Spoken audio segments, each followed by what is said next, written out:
Bonjour, nous sommes toujours dans le temps pascal, toujours à fêter la résurrection de Jésus.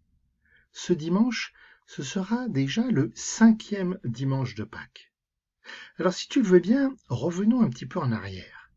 Pendant 3 dimanches, nous avons entendu des passages d'évangile dans lesquels Jésus, ressuscité, venait rejoindre ses disciples, avec cette belle parole qu'il leur donnait, « La paix soit avec vous ». Depuis la semaine dernière, nous écoutons maintenant des passages d'évangile dans lesquels Jésus se découvre à ses disciples, dans lesquels il se découvre à nous aujourd'hui. La semaine dernière, Jésus a pris une image pour parler de lui, l'image du berger, celui qui connaît un à un ses brebis. Jésus nous connaît, chacun, personnellement. Cette semaine, nous allons entendre un passage de l'évangile de Jean, dans lequel Jésus va prendre une autre image pour parler de lui. Écoute. En ce temps-là, Jésus disait à ses disciples, « Moi, je suis la vraie vigne, et mon Père est le vigneron. Tout sarment qui est en moi, mais qui ne porte pas de fruit, mon Père l'enlève. Tout sarment qui porte du fruit, il le purifie en le taillant, pour qu'il en porte davantage. Mais vous, déjà, vous voici purifiés, grâce à la parole que je vous ai dite. Demeurez en moi comme moi en vous. De même que le sarment ne peut pas porter de fruit par lui-même s'il ne demeure pas sur la vigne, de même vous non plus si vous ne demeurez pas en moi. » Alors, ce passage de l'évangile de Jean est en fait un extrait d'un discours de Jésus à ses disciples qui se passe juste après le dernier repas. En quelque sorte, Jésus donne ses consignes. Il enseigne juste avant qu'il soit arrêté. Ses derniers mots, ce sont donc les mots les plus importants. Et pour parler de lui, Jésus reprend une image qui est très utilisée dans la Bible, l'image de la vigne. Dans le Premier Testament, la vigne, c'est l'image du peuple de Dieu. C'est notre image. Nous sommes vigne de Dieu. Et l'amour de Dieu, pour sa vigne, c'est comme le soin que le vigneron porte. Les sarments, ce sont les branches qui poussent à partir du pied de vigne. Ce sont celles qui donneront les grappes de raisin, si tout va bien.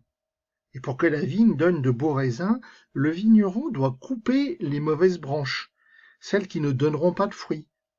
De la même façon, Dieu nous aime et vient nous débarrasser de tout ce qui nous empêche d'aimer à notre tour, de tout ce qui nous empêche de donner du fruit. Jésus parle d'ailleurs de purifier la vigne. Et il nous dit qu'on est déjà purifié, on a déjà été taillé dans nos branches.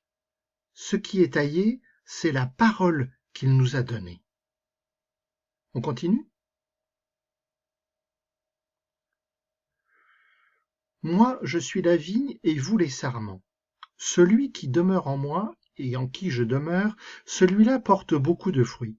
Car en dehors de moi, vous ne pouvez rien faire. Si quelqu'un ne demeure pas en moi, il est comme le sarment, jeté dehors et il se dessèche. Les sarments secs, on les ramasse, on les jette au feu et ils brûlent. Si vous demeurez en moi et que mes paroles demeurent en vous, demandez tout ce que vous voulez et cela se réalisera pour vous. Ce qui fait la gloire de mon Père, c'est que vous portiez beaucoup de fruits et que vous soyez pour moi des disciples. Alors tu as bien écouté ? Dans ce deuxième passage, on a l'impression que Jésus se répète, qu'il redit un petit peu la même chose que la première fois. Et en plus, si tu as bien entendu, il y a une expression qui se répète souvent. Eh bien oui, c'est « demeurer ». Ici, 3 fois, Jésus dit qu'il faut demeurer en lui. Et en plus, Jésus l'avait déjà dit dans le passage précédent. Jésus nous dit qu'il faut demeurer en lui, mais c'est réciproque. Il dit aussi que lui doit demeurer en nous. Lui et nous et lui. C'est tout un. Je ne peux pas vivre sans Jésus. Et Jésus ne peut pas faire l'action que lui a demandé son Père sans moi. Pourquoi ? Eh bien, Jésus reprend l'image de la vigne, mais il apporte quelque chose de nouveau. On a dit tout à l'heure que dans le Premier Testament, la vigne, c'est le peuple de Dieu. Ici, Jésus dit que la vigne, c'est lui. Le peuple de Dieu, et nous, par même occasion, nous sommes les sarments, les branches qui poussent sur le pied de vigne. Et les sarments sont liés pour la vie au pied de vigne, comme nous sommes liés à Jésus pour la vie.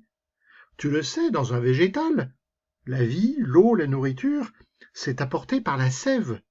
Les branches ne peuvent pas vivre si elles ne reçoivent pas de sève. Et de la même façon, nous ne pouvons pas vivre pleinement si nous ne recevons pas la sève. Et la sève, nous dit Jésus, c'est lui, c'est Jésus, c'est sa parole. Et c'est bien le projet de Dieu, que notre vie donne de beaux fruits, aimer les autres, être à leur écoute, les aider. Et ça, on ne peut pas le faire si on n'est pas disciple de Jésus, si on n'est pas nourri de sa parole. Jésus. Aimer, c'est être proche de l'autre. C'est avoir envie de vivre au plus près de son cœur. C'est ne lui vouloir que du bien. Jésus, je ne sais pas aimer. Montre-moi le chemin. Sois la sève de la vigne qui nourrit mon cœur. Amen.